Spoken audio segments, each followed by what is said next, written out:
அன்பு மக்களே, வணக்கம் அண்ட் வெல்கம் டு டிடிஸ் ஆர்கானிக் வீட்டு தோட்டம். நம்மளுடைய தோட்டம் சின்னதோ பெருசோ, வீட்டு தோட்டமோ மாடி தோட்டமோ, எப்படிப்பட்ட தோட்டமா இருந்தாலும் சரி, சக்சஸ்ஃபுல்லா செடிகளை வளர்த்து அறுவடைய அல்லணும் அப்படின்றது நாம எல்லாருமே விரும்பக்கூடிய ஒரு விஷயங்க.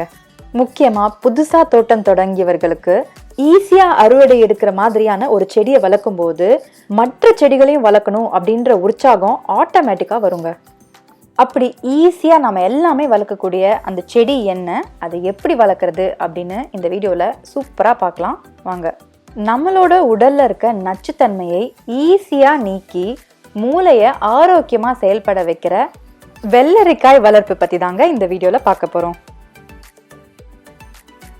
வெள்ளரியில் கொடி வகைகளும் இருக்குது, செடி வகைகளும் இருக்குங்க.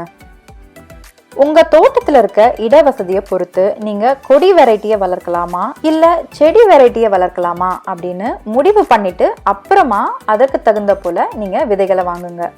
கொடி வெரைட்டியை வளர்க்கும் போது பந்தல் அமைப்பு தேவைப்படுங்க. அந்த பந்தல் அமைப்பு இருந்துச்சு அப்படின்னா செடியில நல்லா அறுவடை எடுக்க முடியும். வெள்ளரி கொடியை இந்த மாதிரி கீழே படர விட்டும் வளர்க்கலாங்க. ஆனா இதனால நோய் தாக்குதலுக்கான வாய்ப்பு கொஞ்சம் அதிகமா இருக்கும். பந்தல் அமைக்க முடியாத சுச்சுவேஷன் உங்களுக்கு இருக்கு அப்படின்னா செடி வெரைட்டி வெள்ளரிக்காய் விதைகளை வாங்கிக்கோங்க.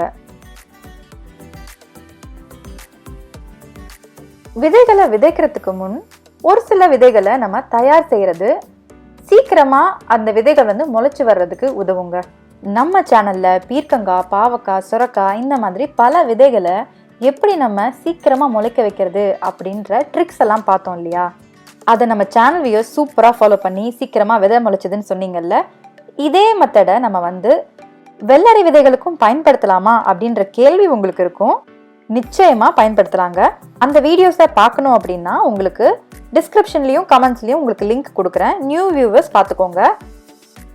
இந்த முறை நான் இந்த வெள்ளரி விதைகளை தண்ணியில் மட்டும் ஊற வச்சுட்டு அப்படியே விதைக்க ஆரம்பிச்சிட்டேங்க. தண்ணியில் ஒரு 7-8 மணி நேரம் ஊறினால் போதும். இந்த விதை முந்தின நாள் நைட்டு நீங்கள் ஊற வச்சுட்டு அடுத்த நாள் காலையில் விதைக்கிறதுக்கு பயன்படுத்திக்கலாங்க. வெள்ளரியை வளர்க்கும் போது நாற்று எடுத்துட்டு அப்புறமா பெரிய தொட்டிக்கு மாற்றி வைக்கலாமா இல்லை டைரெக்டாக பெரிய தொட்டிலே விதை போடலாமா அப்படின்ற கேள்வி உங்களுக்கு இருக்கும். இதை நாற்று எடுக்கணும் அப்படின்ற அவசியம் இல்லைங்க. நீங்கள் டைரெக்டாகவே எந்த இடத்துல, அதாவது எந்த தொட்டியில் நீங்கள் வளர்க்குறீங்களோ அங்கேயே நீங்கள் விதைகளை டைரெக்டாக போட்டுடலாம். விதைகளை எந்த மாதிரியான மண் கலவையில் போட்டு நம்ம நாற்று எடுக்கிறது அப்படின்னு ஒரு வீடியோ போட்டிருந்தோம் இல்லையா? அதே மண்கலவை தாங்க யூஸ் பண்ணியிருக்கேன். அதில் 2 விதமான மண்கலவை சொல்லியிருக்கேன். இந்த மண்கலவையில் நாற்றுகள் சூப்பராக வளரும். அதனால் உங்களுக்கு தேவைப்பட்டுச்சுன்னா அந்த வீடியோ செக் பண்ணிக்கோங்க. எல்லா லிங்க்ஸுமே நான் கொடுக்குறேன். வெள்ளரி விதைகளை 1 இன்ச் ஆழத்தில் நம்ம விதைக்கலாங்க. ரொம்ப ஆழமாக விதைச்சிடாதீங்க, ஏன்னா விதைகள் முளைக்காம போயிடும். விதைச்சிட்ட பிறகு அதே மண்கலவையை ஜஸ்ட் கொஞ்சம் மேலால தூவி கூட மூடிடலாம். இப்போது மண்கலவையை ஈரப்படுத்திக்கலாம். அப்போ தான் விதைகள் முளைக்கும். மண்கலவை தொடர்ந்து ஈரமாக இருக்கணுங்க. அப்போ தான் விதைகள் முளைச்சி வரும். காய விட்டுட்டீங்க அப்படின்னா விதைகள் முளைப்பில் பிரச்சனை இருக்கும். வெள்ளரி விதைகள் 5 நாள்லேருந்து ஒரு வாரத்துக்குள்ளே முளைச்சிருங்க. குளிர் பகுதிகளில் வசிக்கிறவங்களுக்கு 10 நாள்லேருந்து 12 நாள் வரைக்கும் கூட ஆகுங்க. ஒருவேளை உங்களுக்கு சீக்கிரமாக வெள்ளரி விதைகள் முளைக்கணும் அப்படின்னா நம்ம முன்னாடியே சொன்ன மாதிரி அந்த வீடியோஸை செக் பண்ணுங்கள், அந்த மெத்தட் ஃபாலோ பண்ணுங்கள். இந்த நாற்றுகளில் முளைச்சி 2 இலை விட்டு 3ஆவது இலையே வர ஆரம்பிச்சிருச்சு. வெள்ளரி நாற்றுகள் பார்த்திங்கன்னா ரொம்ப ஃபாஸ்ட்டாகவே வளருங்க. இப்போ பாருங்கள், இந்த நாற்றுகள்லாம் எவ்வளோ பெருசாக வளர்ந்துருச்சு அப்படின்னு.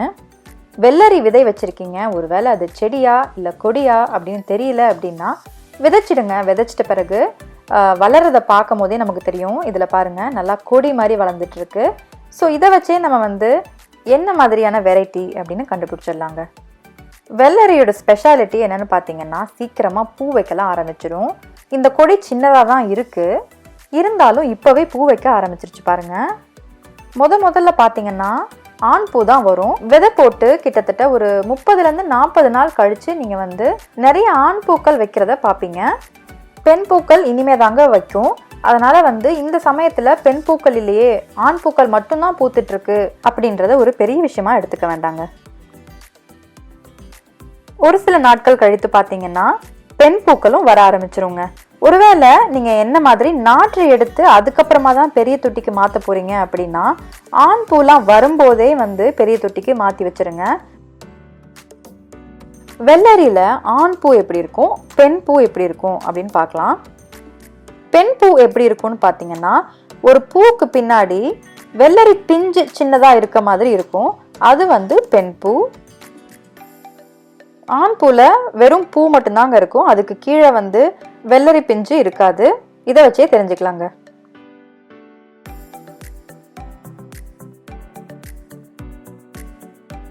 பெண் பூக்களிலிருந்து வெள்ளரி வந்து உருவாகும் இல்லைங்களா? அதுக்கு வந்து பாலினேஷன் அப்படின்றது நடக்கணும். வெள்ளரியில பொறுத்த வரைக்கும் பார்த்தோம் அப்படின்னா பாலினேஷன் வந்து தேனீக்கள் இருந்தது அப்படின்னா ரொம்ப ரொம்ப சுலபம், ஈஸியா நடந்துரும். இப்போ நீங்க வீடியோ பார்த்துட்டு இருந்தீங்கன்னா கூட தெரியும். என்னோட வெள்ளரி கொடியில வந்து தேனீக்கள் வந்து மகரந்த சேர்க்கை பண்ணிட்டு இருக்கு. ஒரு கட்டத்துக்கு மேல வெள்ளரி கொடியில பாத்தீங்கன்னா நிறைய ஆண் பூக்கள் பெண் பூக்கள்லாம் வந்துடும். அந்த சமயத்துல போய் நமக்கு வந்து தேனீக்களோ வேற பாலினேட்டர்ஸ்லாம் இல்லை அப்படின்னா கொஞ்சம் சிரமம் தான். ஆனாலும் நம்ம வந்து ஹேண்ட் பாலினேஷன் பண்ணிடலாம். ஹேண்ட் பாலினேஷன்ல நமக்கு நல்லா சக்ஸஸ் கிடைக்கும் அப்படின்னாலும் வெள்ளரியை பொறுத்த வரைக்கும் நமக்கு வந்து நிறைய பெண் பூக்கள்லாம் வைக்கும்போது ஒவ்வொரு முறையும் போய் ஹேண்ட் பாலினேட் பண்ணணும் அப்படின்றது ஒரு சில நேரம் கொஞ்சம் எக்ஸ்ட்ரா வேலையா தெரியலாம். ஆனாலும் எல்லா பெண் பூக்கள்லையும் மகரந்த சேர்க்கை நடந்துருச்சு அப்படின்னா நமக்கு ஏகப்பட்ட வெள்ளரிக்காய் வந்து அறுவடைக்கு கிடைக்குங்க. இப்ப பாத்தீங்கன்னா இந்த சின்ன கொடியிலேயே வந்து பெண் பூக்கள் எல்லாம் பிஞ்சு பிடிச்சு நிறைய காய் வைக்க ஆரம்பிச்சிருச்சு. இன்னும் கொடி பெருசாக பெருசாக போதும் போதும் அப்படின்ற அளவுக்கே வந்து வெள்ளரிக்காய்களை வந்து இந்த கொடி வந்து அள்ளி அள்ளி கொடுக்குங்க. பெண் பூக்கள் பிஞ்சு பிடிக்கணும் அப்படின்னா தேனீக்கள் வராத பட்சத்துல நம்ம வந்து ஹேண்ட் பாலினேஷன்ல இறங்க வேண்டி இருக்குங்க. ஹேண்ட் பாலினேஷனுக்கு இந்த மாதிரி மெல்லிசா இருக்கிற ஒரு பெயிண்ட் பிரஷ் எடுத்துக்கோங்க. இப்போ இந்த பிரஷ்ஷை வந்து ஆண் பூக்களுக்குள்ள நம்ம விட்டோம் அப்படின்னா ஆண் பூக்கள்ல இருக்கிற மகரந்தம் வந்து இந்த பிரஷ்ல வந்துடும். செஞ்சிட்ட பிறகு பிரஷ்ஷை பார்க்கலாம், அதுல வந்து மகரந்தம் ஒட்டிட்டு இருக்கா அப்படின்னு வந்து பார்த்தாலே தெரியுங்க. மஞ்சள் மஞ்சளா சின்ன சின்னதா இருக்கும். இப்போ இந்த பிரஷ்ல ஒட்டிட்டு இருக்கிற மகரந்தத்தை அப்படியே வந்து பெண் பூக்களுக்குள்ள எடுத்துட்டு போய் நம்ம வந்து அப்படியே தடவி விட்டுடுறோம். அப்ப என்னன்னா பிரஷ்ல இருக்க மகரந்தம் எல்லாமே வந்து பெண் பூக்களுக்கு மாறிடும். நம்மளுடைய ஹேண்ட் பாலினேஷன் சக்சஸ்ஃபுல் அப்படின்னா பெண் பூக்கள் காய காயவே இந்த பிஞ்சு வந்து அப்படியே பெருசாயிட்டு இருக்கு பாருங்க. எத்தனை நாள்ல அறுவடைக்கு ரெடி ஆகும் அப்படின்ற கேள்வி உங்களுக்குள்ள இருக்கும். வெள்ளரியை பொறுத்த வரைக்கும் 2 மாதத்துல சூப்பரான அறுவடைகளை கொடுக்க ஆரம்பிச்சிருங்க. வெள்ளரி வளர்ப்போட சிறப்பு என்னன்னு தெரியுங்களா? விதை போட்டதுல இருந்து சூப்பர் ஃபாஸ்டா கொடி பெருசாயிட்டே இருக்கும். எப்ப தோட்டத்துக்கு போனாலும் வெள்ளரி காய்ச்சி தொங்கிட்டே தான் இருக்கும். இந்த மாதிரி வளர்க்கவும் ரொம்ப ஈஸி, அதே மாதிரி அறுவடைகளை கொடுத்துக்கிட்டே இருக்கும் அப்படின்ற சிறப்பு வெள்ளரிக்கு உண்டுங்க. இந்த வீடியோவை இப்ப பார்த்துட்டு இருக்க நீங்க லைக் பண்ணி ஷேர் பண்ணாதான் நிறைய பேருக்கு போய் சேரும். டிடிஸ் ஆர்கானிக் வீட்டு தோட்டம் சார்பா வெள்ளரி வளர்ப்புல நீங்க தூள் கிளப்புறதுக்கு என்னுடைய வாழ்த்துக்கள். மீண்டும் சந்திப்போம். மிக்க நன்றி.